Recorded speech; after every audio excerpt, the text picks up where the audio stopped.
اعوذ باللہ من الشیطان الرجیم، بسم اللہ الرحمن الرحیم۔ مایو انیسیٹول، اس کا بڑا آج کل ذکر چل رہا ہوتا ہے، اور خواتین میں خاص کر جو گائنیکولوجیکل پرابلمز ہوتی ہیں ان کے لیے گائنیکولوجسٹ کے پاس جاتی ہیں تو اکثر اوقات آپ نے دیکھا کہ ساشے ان کو ایڈوائز کیا ہوتا ہے، یا ٹیبلٹ فارم میں بھی اکثر اویلیبل ہوتا ہے، لیکن زیادہ تر ساشے فارم میں ہوتا ہے۔ مایو انیسیٹول ایک جادو کی دوائی ہے، ایک بہترین دوائی ہے جو کہ انسولین سینسٹائزر ہے، یعنی یہ انسولین کو سینسٹائز کرتی ہے، انسولین ریسیپٹرز کو ایکٹیویٹ کرتی ہے، اور آپ کے انسولین کی اپٹیک جو ہے وہ سیلز میں بہترین ہو جاتی ہے، جس کی وجہ سے آپ کے سیلز کے اندر جو میٹابولزم ہو رہی ہے، خلیوں کے اندر جو میٹابولزم ہو رہی ہے وہ انہینس ہو جاتی ہے، اور آپ کو مختلف قسم کے اس کے فوائد حاصل ہوتے ہیں۔ یعنی مثال کے طور پر ایک خاتون ہے جو کہ انہیں مینسٹرول ارریگولیرٹیز ہیں، ان کا وزن زیادہ ہے، وہ اکثر اوقات گائنیکولوجسٹ کے پاس جاتی ہیں، گائنیکولوجسٹ ان کا معائنہ کر کے مختلف دوائیوں کے ساتھ ان کو جناب تجویز کرتی ہیں کہ آپ مایو انیسیٹول جو ہے تو یہ اس کا استعمال کریں، اس کے ساتھ آپ کے پیریڈ جو ہیں وہ بھی ٹائم پہ آ جائیں گے، اس کے ساتھ آپ کا وزن جو ہے وہ بھی کم ہو جائے گا، اس کے ساتھ آپ کے جو گائنیکولوجیکل مسائل ہیں خصوصاً انفرٹیلیٹی کے حوالے سے یعنی بانجھپن کے حوالے سے جو مسائل ہیں وہ بھی حل ہو جائیں گے۔ یعنی خواتین کے جو مسائل ہوتے ہیں ان میں زیادہ تر یا مینسٹرول ارریگولیرٹیز، خصوصاً پولیسسٹک اووریز کی وجہ سے، موٹاپے کی وجہ سے، مینسٹرول ارریگولیرٹیز کی وجہ سے، سائیکل ارریگولر ہو جانے کی وجہ سے، اور پھر انوویولیشن یعنی ان کا اووا جو ہے، اووم جو ہے وہ نہیں بن کے آتا، اور ان میں وہ بانجھپن کا شکار ہو جاتی ہیں اور بے اولادی کی ان میں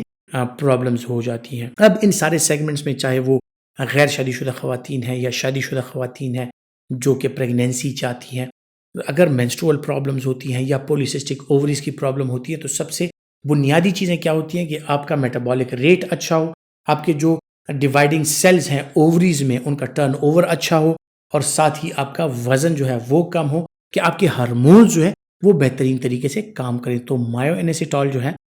وہ اس میں بہترین طریقے سے کام کرتی ہے کہ انسولین سینسٹائزر ہے، وہ آپ کی اووریز پر بھی اثر انداز ہوتا ہے، جہاں سے آپ کے فالیکلز جو ہوتے ہیں وہ میچور ہوتے ہیں، ایگز جو ہیں وہ میچور بن کے آتے ہیں، اور فرٹیلیٹی کے چانسز جو ہیں وہ بڑھ جاتے ہیں۔ پھر اسی طرح پولیسسٹک اووریز کے چانسز کم ہو جاتے ہیں، کیونکہ انسولین سینسٹائزر ہے، اووریز پر بھی ایکٹ کرتا ہے، آپ کے فیٹی ٹیشوز پر بھی ایکٹ کرتا ہے، وزن بھی کم ہونے لگتا ہے۔ تو اس وزن میں کمی کی وجہ سے، ہارمونل بیلنس کی وجہ سے، اور اووریز کی صحت اچھے ہونے کی وجہ سے آپ کا جو پولیسسٹک اووریز کا مسئلہ ہے وہ حل ہو جاتا ہے، اور اس وجہ سے آپ کے جو مینسٹرول سائیکلز ہیں وہ بھی ٹائم پر ہو جاتے ہیں، اور آپ کی فرٹیلیٹی کے چانسز جو خواتین کے ہوتے ہیں وہ بھی بڑھ جاتے ہیں۔ پھر آپ چونکہ ایک میٹابولک یہ ایجنٹ ہے، انسولین سینسٹائزر ہے، تو اس کے ساتھ باڈی کے میٹابولزم جو ہے وہ بہتر ہو جاتی ہے۔ وہ خواتین جو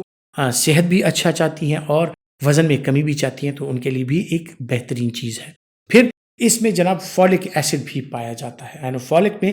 فولک ایسڈ اور مایو انیسیٹول پایا جاتا ہے۔ تو فولک ایسڈ کے فوائد تو آپ کو پتا ہے کہ فولک ایسڈ آپ کی باڈی میں جتنے بھی سیلز ہیں وہاں پر ڈی این اے بنتا ہے، یعنی باڈی میں جس خلیے میں زندگی ہے وہاں پر ڈی این اے کا ہونا مسٹ ہے، اور ڈی این اے کے ہونے کے لیے فولک ایسڈ کا ہونا مسٹ ہے، کیونکہ فولک ایسڈ کے بغیر تو ڈی این اے بن ہی نہیں سکتا۔ تو آپ کے خلیوں کو زندہ رکھنے کے لیے اور ان کو صحت مند رکھنے کے لیے فولک ایسڈ کا بھی اس میں استعمال ہے۔ تو یہ ایک ایسی کمبینیشن ہے جو کہ گائنیکولوجیکل پرابلمز کے لیے، خواتین کے لیے جن کچھ گائنیکولوجیکل پرابلمز اگر نہ بھی ہوں ان کی جنرل صحت کے لیے بھی ایک بہترین چیز ہے، خصوصاً وہ خواتین جو کہ 15 سال سے 45 سال کی عمر کی ایج کی ہیں، کہ جن کے منتھلی سائیکلز، جن کی فرٹیلیٹی اور جن کی گائنیکولوجیکل ہیلتھ کو برقرار رکھنا جو ہے وہ ضروری ہوتا ہے۔ تو ایسی خواتین ان کا استعمال کر سکتی ہیں، اور اس دوائی کے ساتھ وہ اپنی جو صحت ہے، اپنی جو گائنیکولوجیکل پرابلمز ہیں ان میں بہتری لا سکتی ہیں۔ سائیڈ ایفیکٹ پروفائل کے حوالے سے اگر بات کی جائے تو کوئی ایز سچ اس میں بڑا سائیڈ ایفیکٹ نہیں ہے،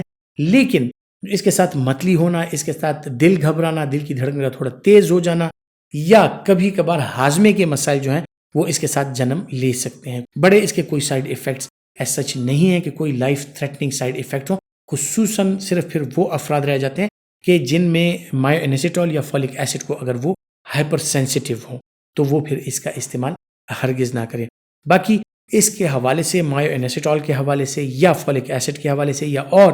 کسی بھی دوائی کے حوالے سے کچھ بھی اگر آپ جاننا چاہتے ہیں تو کمنٹ باکس میں اپنا کمنٹ ڈراپ کیجئے، ہم انشاءاللہ اس کو رسپونڈ کریں گے اور ایک اچھی ڈسکشن کے ذریعے انشاءاللہ آپ کی معلومات میں اضافہ بھی کریں گے۔